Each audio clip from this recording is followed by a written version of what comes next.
রমজানের প্রথম শুক্রবার রাজধানীর বাজারে বেড়েছে মাছ ও সবজির দাম। তবে মুরগির বাজারে মিলেছে সামান্য স্বস্তি। আজ কারওয়ান বাজার সহ আশপাশের কয়েকটি বাজার ঘুরে এমন চিত্র দেখা গেছে। বেগুন কেজিতে 60 থেকে 120 টাকা, শসা 60 থেকে 100 টাকা এবং লেবুর হালি 40 থেকে 100 টাকায় বিক্রি হচ্ছে। সবচেয়ে বেশি বেড়েছে কাঁচামরিচের দাম। একদিনের ব্যবধানে কেজিতে 60 টাকা বেড়ে মরিচ বিক্রি হচ্ছে 160 টাকায়।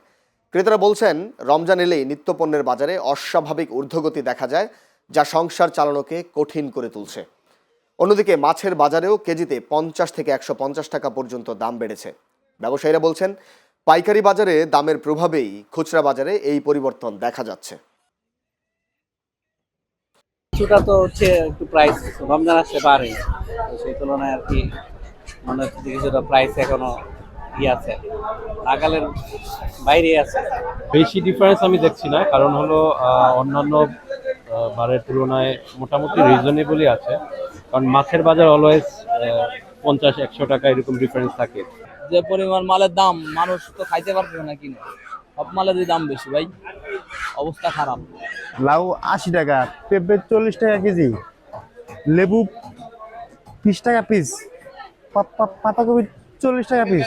পাবদা বেচতে দিই 450, ট্যাংরা বেচতে দিই 700 টাকা, আর কাচকি বেচতে দিই 500, গলা আছে 700 টাকা। এবার হচ্ছে 190 টাকা কেজি, আর অরিজিনাল সোনালি হচ্ছে 320 টাকা কেজি। দেশি মুরগি হচ্ছে 700 টাকা কেজি।